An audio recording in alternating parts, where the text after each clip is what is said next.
हमने शहर को दी एक नई पहचान, हम हैं सिंघानिया बिल्डकॉन।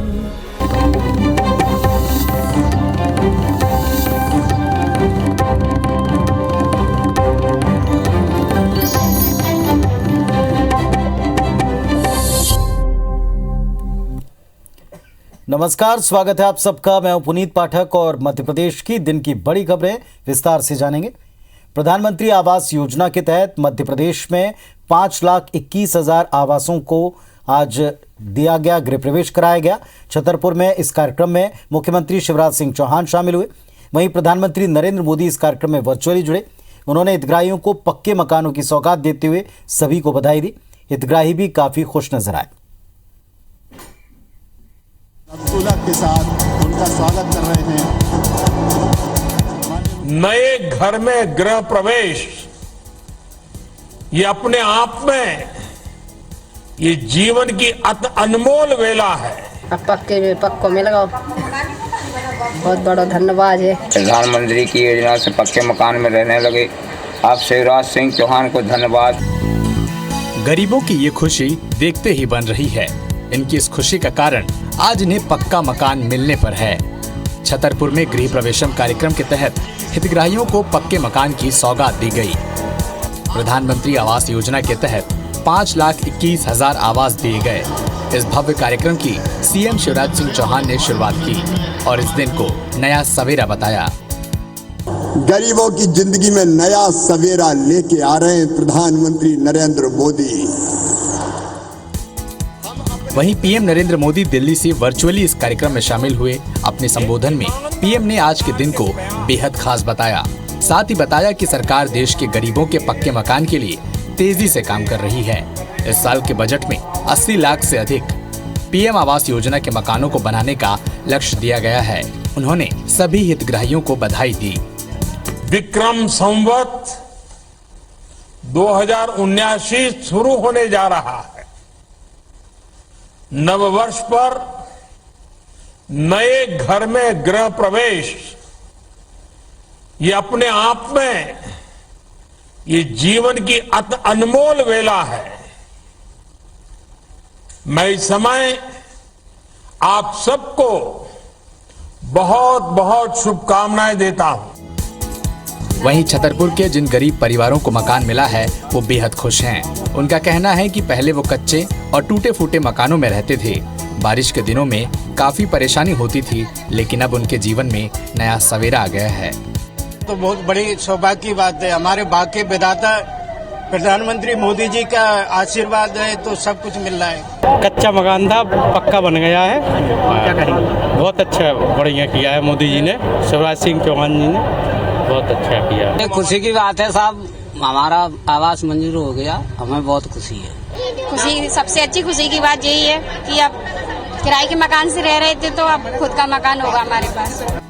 जबलपुर जिले में 14,070 प्रधानमंत्री आवास योजना के तहत बने मकानों का गृह प्रवेश कराया गया, जिसमें मंत्री गोपाल भार्गव मुख्य अतिथि के रूप में मौजूद रहे। पाटन के गाड़ा घाट में कार्यक्रम का आयोजन किया गया था।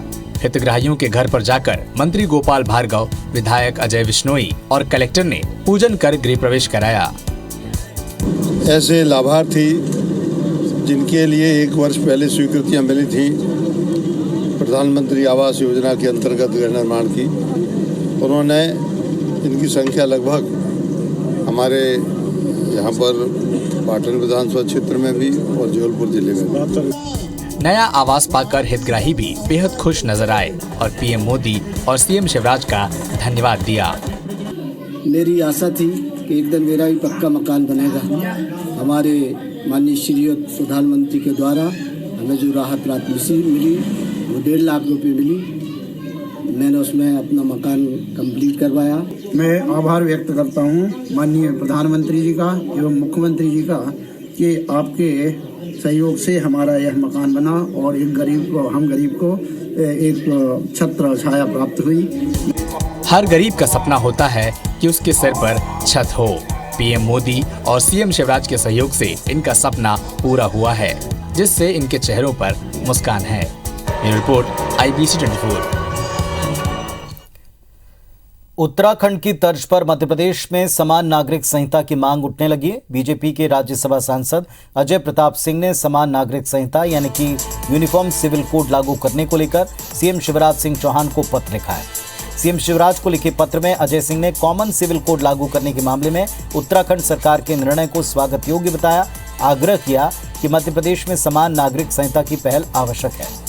उन्होंने इसके लिए विधि विशेषज्ञ, न्यायविद, सामाजिक कार्यकर्ता, धार्मिक और भाषाई समूह के प्रतिनिधियों की एक समिति बनाने का आग्रह भी किया है।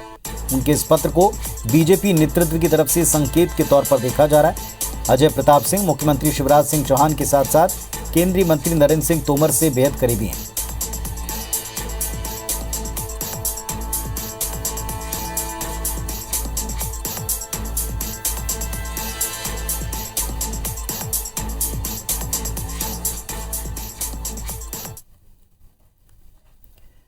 मध्य प्रदेश में 3 महीने बाद खाली हो रही राज्यसभा की 3 सीटों के लिए अभी से बिसात बिछनी शुरू हो गई। कांग्रेस ने इस सीट से विवेक तनखा, अजय सिंह, अरुण यादव जैसे दिग्गजों के नाम यहां सामने आ रहे हैं।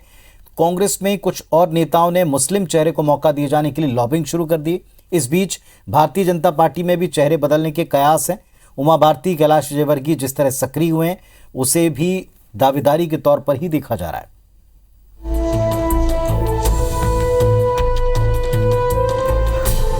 मध्य प्रदेश में जून महीने में खाली होने वाली राज्यसभा की 3 सीटों के लिए सियासी चौसर अभी से बिछना शुरू हो गई है। फिलहाल प्रदेश के 3 राज्यसभा सदस्यों का कार्यकाल खत्म हो रहा है।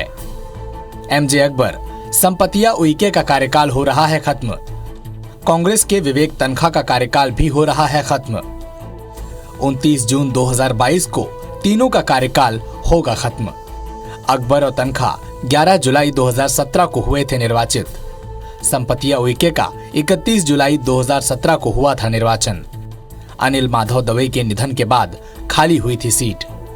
बीजेपी कांग्रेस के सामने सूबे में चल रहे ओबीसी वर्ग को लेकर विवाद की वजह से दोनों दलों में ओबीसी वर्ग को राज्यसभा में भेजने का दबाव भी माना जा रहा है।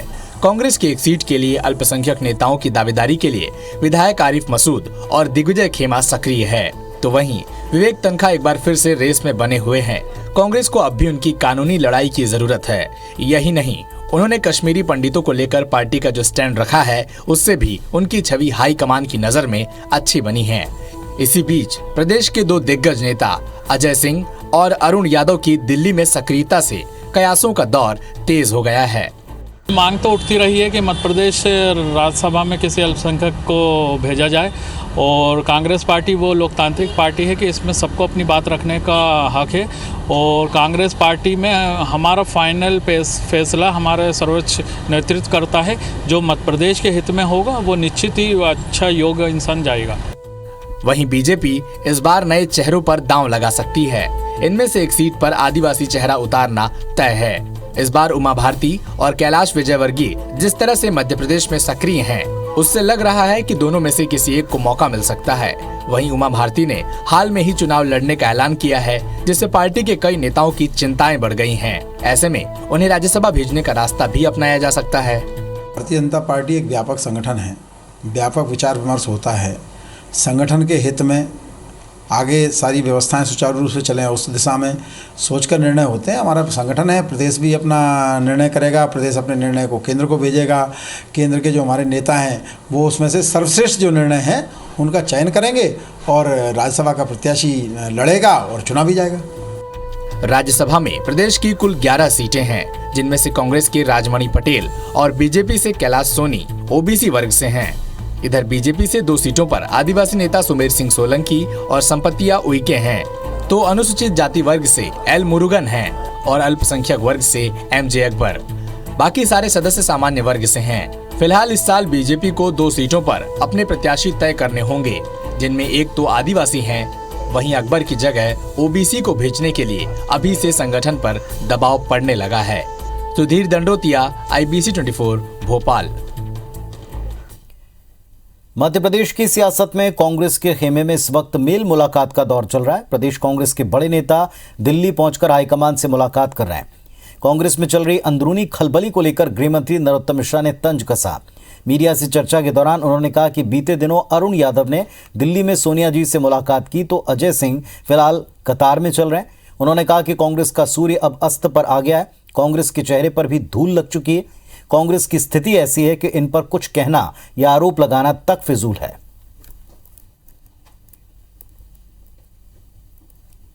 धीरे धीरे धुंध हटती जा रही है। पायलट जी दूरी बना ली है। हमारे अरुण यादव जी सोनिया जी से मिल लिए। माननीय अजय सिंह जी कतार में हैं।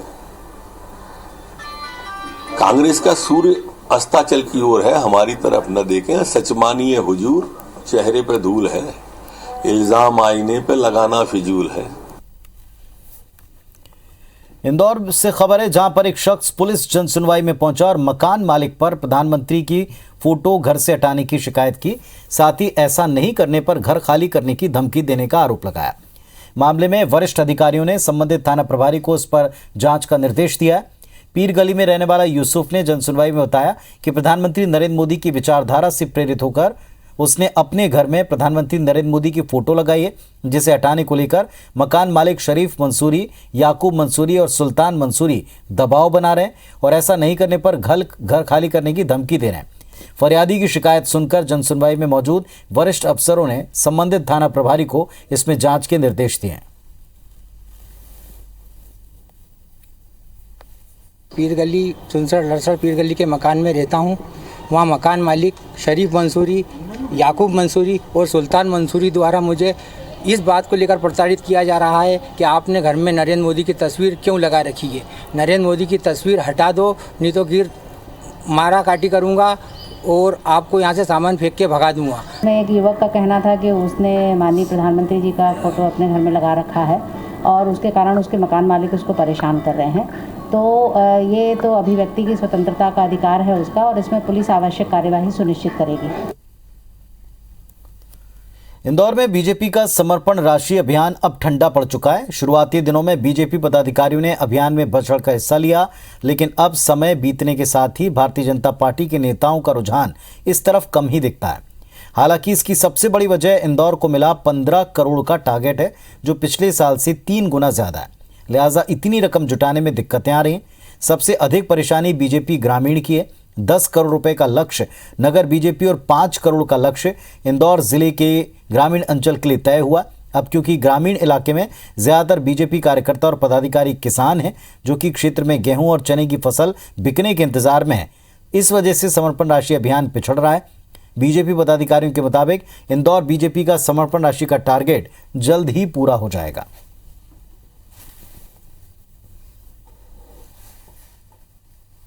पार्टी की समर्पण निधि के जो लक्ष्य जिलाशाह तय करे हैं, मुझे लग रहा है कि प्रत्येक जिले ने अपने लक्ष्य को लगभग प्राप्त कर लिया है। 5-7 दिनों के भीतर जो प्रदेश कार्यालय ने लक्ष्य तय करा था, उस लक्ष्य की राशि प्रदेश कार्यालय तक पहुंचा दी जाएगी। मध्य प्रदेश में परीक्षाओं में हो रही धांधली के बीच में युवा कांग्रेस सरकार की कार्यप्रणाली पर सवाल उठा रहे। एमपी टीईटी परीक्षा लीक मामले में जांच की मांग के साथ ही पुलिस भर्ती में सिलेक्शन पर जांच की मांग उठ रही। संविदा शिक्षक की नियुक्ति में 27% ओबीसी आरक्षण की मांग की जा रही। मंगलवार को युवा कांग्रेस ने कलेक्टर को ज्ञापन देकर कार्रवाई की मांग की। इस दौरान युवा कांग्रेस के साथ छात्र भी मौजूद नजर आए और मौन प्रदर्शन किया।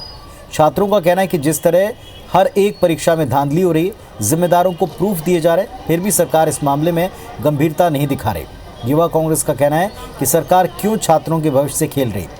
इंदौर में बड़ी संख्या में छात्र परीक्षाओं की तैयारी कर रहे हैं, लेकिन धांधली के चलते उनका सिलेक्शन नहीं हो पा रहा है। एग्ज़ाम में भी जो बच्चे के अधिक मार्क्स से आए हैं, उन बच्चों को वेट क्वालिफाई दिखाया है। जिन बच्चे के कम मार्क्स से उन्हें क्वालिफाई दर्शाया गया है। मेरे कई छात्र हैं, मेरे दोस्त वगैरह हैं, वो एग्ज़ाम की तैयारी कर रहे हैं, उसमें नंबर नहीं दर्शाए गए हैं। अंक दर्शाना चाहिए था कि इतने पे नॉर्मलाइजेशन हुआ है, इतने पे बच्चा क्वालिफाई हुआ है। और उसमें युवा सीधे आरोप लगा रहे हैं कि कम नंबर वाले छात्रों को नॉर्मलाइजेशन के नाम पर प्रवेश दे दिया गया और अधिक नंबर वाले जो युवा थे उनको प्रवेश नहीं दिया गया। अक्टूबर 2019 में जारी हुए 7वें वेतनमान के एरियर्स का भुगतान न होने से नाराज गांधी मेडिकल कॉलेज भोपाल के टीचर्स ने आज काली पट्टी बांधकर विरोध प्रदर्शित किया। चिकित्सा शिक्षा विभाग की संज्ञान में आने के बाद भी टीचर्स का अटका हुआ एरियर अब तक मिला नहीं है, जिससे नाराज होकर Madhya Pradesh medical teachers association ने चरणबद्ध आंदोलन शुरू किया है। जीएमसी के करीब 200 मेडिकल टीचर्स ने काली पट्टी बांधकर लेक्चर लिया। साथ ही ऑपरेशन थिएटर में काम किया। कल सभी टीचर्स इकट्ठा होकर धरना प्रदर्शन करेंगे। वहीं 31 मार्च से 1 घंटे की काम बंद हड़ताल करना शुरू करेंगे और हर एक दिन 1-1 घंटा बढ़ाकर काम बंद कर हड़ताल करेंगे। Madhya Pradesh medical teacher association की भोपाल विंग के अध्यक्ष डॉक्टर राकेश मालवी ने बताया कि हम मरीजों को ध्यान में रखते हुए अपना आंदोलन कर रहे हैं, लेकिन अगर यह आंदोलन आगे बढ़ता है तो इसकी जिम्मेदारी विभाग के अफसरों की होगी। एरियर की राशि प्राप्त नहीं हुई, जबकि ये राशि पूरे मध्य प्रदेश में सभी मेडिकल कॉलेज, सभी अधिकारी कर्मचारियों को मिल चुका है। आज से हमारा सांकेतिक विरोध शुरू हो गया है। कल से हम पूरी तरह से धरना प्रदर्शन और आगे की कार्रवाई के लिए हम स्वतंत्र हैं, जो हम करने जा रहे हैं। चंबल का नाम जहन में आते लोगों को याद आते हैं भयावह बीहड़, डरावने पहाड़, डाकू, हत्या और हिंसा की अनगिनत कहानियां। लेकिन वक्त ने करवट ली और अब सरकारें डाकुओं को खत्म करने का दावा करती हैं। दतिया से आए एक वीडियो ने प्रशासन के इन तमाम दावों पर एक बड़ा सा सवाल लगा दिया। क्यों कह रहे हैं ऐसा, रिपोर्ट में देखें। ग्वालियर चंबल में डकैतों का डर। डरे लोग जागे रहे रात भर। गांव वालों ने पहाड़ों में ली शरण। रात के अंधेरे में चला ऑपरेशन डकैत। ग्वालियर चंबल के बीहड़ की अंधेरी रात और टॉर्च जलाकर अपने गांव और सामान की रखवाली की कोशिश में लगे गांव वाले। ये किसी फिल्म की शूटिंग नहीं है, बल्कि डकैतों के खौफ का नतीजा है। ये तस्वीरें हैं दतिया के बड़ौनी तहसील के जिगना गांव की, जहां गांव वालों को अचानक पता चला कि कुछ हथियारबंद लोग घुस आए हैं। डकैत की खबर मिलने पर गांव वालों ने पुलिस को सूचना दी, लेकिन रात में पुलिस नहीं पहुंची तो डरे हुए कुछ परिवारों ने भागकर पहाड़ी में शरण लेने का फैसला किया। वहीं कुछ लोगों ने अपने हथियार उठाकर डकैतों की तलाश शुरू की। इस तरह लोगों ने पूरी रात जाग कर बिताई। काफी जगह से खबर आ रही है और उसमें बात में सत्यता है। फरारी लोग देखे जा रहे हैं 8-10 की संख्या में, कहीं 12 हैं, कुछ महिलाएं भी हैं। हर जगह एक सा वर्णन आ रहा है। इसका मतलब सही है, कोई लगता है कोई गैंग घूम रही है। रात भर किसी तरह डर के साए में बिताने के बाद सुबह पुलिस प्रशासन गांव पहुंचा, जहां जंगलों में सर्च अभियान भी चलाया गया, लेकिन डकैतों का पता नहीं चला। सर्चिंग की है, परंतु किसी व्यक्ति के द्वारा हमको देखा नहीं गया कि सिर्फ सूचनाएं हैं कि साहब वहाँ देखे और इसी सूचना के आधार पर उन्हीं व्यक्तियों को ले जा करके हम लोगों ने सर्चिंग की थी, जहाँ कोई नहीं। एक तरफ ग्रामीणों का खौफ और दूसरी तरफ सरकार और प्रशासन का डकैत मुक्त होने का दावा। ग्वालियर चंबल अंचल में देर सबेर डकैतों की मौजूदगी कोई नई बात नहीं, लेकिन सवाल ये भी है कि जब गांव वालों ने रात में सूचना दी थी तो पुलिस इतनी देर से क्यों पहुंची। अरुण मिश्रा, IBC 24, दतिया। तो इस बुलेटिन में फिलहाल इतना ही। खबरों और अपडेट्स के लिए आप देखते रहें IBC 24। नमस्कार।